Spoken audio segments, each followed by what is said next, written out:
NEET தான் வாழ்க்கை அப்படின்னு இன்னைக்கு நிறைய பேர் இருக்கிறாங்க. ஒருவேளை இப்போ உங்க கூட எழுதுனவங்கள நிறைய பேர் தோல்வி விட்டுருக்கலாம், தேர்ச்சி வராமல் போயிருக்கலாம். அவங்களுக்கு நீங்க சொல்ல விரும்புறது என்னன்னா, மகா கிட்ட இருந்து ஆரம்பிக்கணும்னு நினைக்கிறேன். பிளான் ஏ, பி, சி கூட வேணா வச்சுக்கலாம். இப்போ நான் ஏ வந்து டாக்டர் ஆகணும்னு நினச்சேன். இன்கேஸ் இன் வேர்ஸ்ட் கேஸ் இது பண்ணலன்னா ரிப்பீட் பண்ணுறதை விட like I thought plan B. JEE மெயின்ஸில் நான் கொஞ்சம் ஸ்கோர் வாங்கினதுனால I was able to get I can. நீங்க நீட்டையும் கிளியர் பண்ணி ஜேஇயும் கிளியர் பண்ணி ஐ மீன் வச்சிருக்கீங்களா? மெயின்ஸ் ஜேஇ மெயின்ஸில் என்ஐடி போகிற அளவுக்கு எனக்கு ஸ்கோர் இருக்கு. ஸோ அது மாதிரி பேக்கப் பிளான் மாதிரி இது ரொம்ப மோசமா இருக்கு தம்பி. அதாவது plan A plan Bina A work out ஆகணும் பிக்கு போகணும். ஒரே நேரத்தில் ஏவையும் ஒர்க் அவுட் பண்ணி பியையும் ஒர்க் அவுட் பண்ணி நல்ல விஷயம் தான். எப்பயுமே நம்ம ஒரே விஷயத்துல ஃபோக்கஸ்டா இருக்கும்போது அது நமக்கு ஒத்து வராதுன்னு நினைக்கிறப்போ நம்ம இன்னொரு ஆப்ஷன் வச்சிருக்கிறது நல்ல விஷயம்.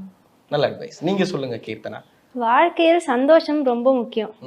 ஸோ என்ன சுச்சுவேஷன் ஆனாலும் நீங்கள் ரொம்ப சந்தோஷமாக இருக்கணும். அது மட்டும் சந்தோஷன்றது வெளியிலேருந்து வர விஷயம் கிடையாது, உள்ளேருந்து தான் வரணும். எல்லா சுச்சுவேஷன்லேயும் சந்தோஷமாக இருக்கணும், காமாக இருக்கணும்.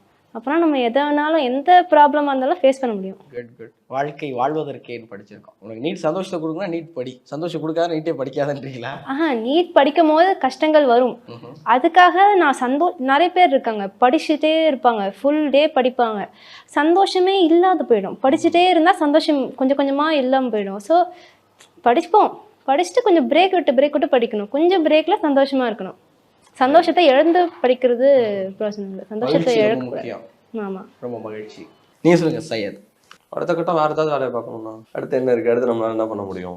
வேறு ஃபீல்ட்ஸ் இது ஒன்று தான் இருக்கா? நான் நிறைய இருக்குல்ல, there are so many fields. இப்போ நீங்கள் இருக்கீங்க, நீங்கள் ஒரு மீடியா பர்சன், அவர் கேமராமேன் இருக்காரு, எங்கள் டீச்சர் இருக்காங்க, எல்லாரும் நீட் படிச்சாங்க. வாழலையா என்ன அப்படிங்கிறீங்க? அதுதான், எல்லாருமே we are in different fields. இது ஒன்று தான் ஃபீல்டுன்னு சொல்லிட்டு எல்லாரையும் அதில் புஷ் பண்ணுறது இஸ் நாட் ரைட்.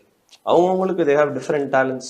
இப்போ நான் படிக்கிறேன்னா ஒருத்தர் நல்லா வரைவான், somebody can draw well, ஏன்னா எனக்கு வரைய தெரியாது அப்படின்னு இருக்குல்ல. everybody has different talents and உங்க டேலண்ட்டுக்கு you must work your strength. உங்க ஸ்ட்ரென்த்ஸுக்கு நீங்க விளையாடணும். ஸோ மாதிரி பிரக்யானந்தாவை நீங்க நீட் எக்ஸாம் படிக்க வச்சிருந்தீங்கன்னா நமக்கு ஒரு கிராண்ட் மாஸ்டர் கிடைச்சிருக்க மாட்டார்ல. நானும் சொல்ல நினைக்கிறேன்னா நீட் எக்ஸாம் பற்றி பயப்பட வேணாம் அப்படின்னு நான் சொல்ல நினைக்கிறேன். ரொம்ப முக்கியமான விஷயம் இல்லை? எனக்கே பயமா இருக்கு. நான் நீட் எக்ஸாம் எழுத போறது இல்லை, இதுக்கப்புறம் முயற்சி பண்ண போறது இல்லை, இது வரைக்கும் எழுதுனதும் கிடையாது. ஆனால் எனக்கே அது உங்களுக்கு ஒரு இன்ட்ரெஸ்ட் மெடிக்கலுக்கு போகணும்னு இருந்தால் மட்டும்தான் நீங்கள் அதுக்கு பண்ணணும். ரொம்ப முக்கியமான விஷயம். மற்றவங்களே ஆர்வம் இருந்தால் மட்டும் நீங்கள் நீட்டுக்குள்ளே வாங்க. அந்த டிரைவ் டு சக்ஸஸ் இருக்கணும் அந்த நீட் மெடிக்கல் ஃபீல்டு. அப்புறம் நான் அட்வைஸ் கொடுக்குறேன்னா உங்களோட டீச்சர்ஸோட இன்ஸ்ட்ரக்ஷனை நல்லா ரிலீஜியஸாக ஃபாலோ பண்ணுங்கள். குட், நல்ல விஷயம். நல்ல சூழலை உங்களுக்கு உருவாக்கி கொடுத்த வேலம்மாள் நெக்ஸஸ்க்கு ரொம்ப பெரிய நன்றி.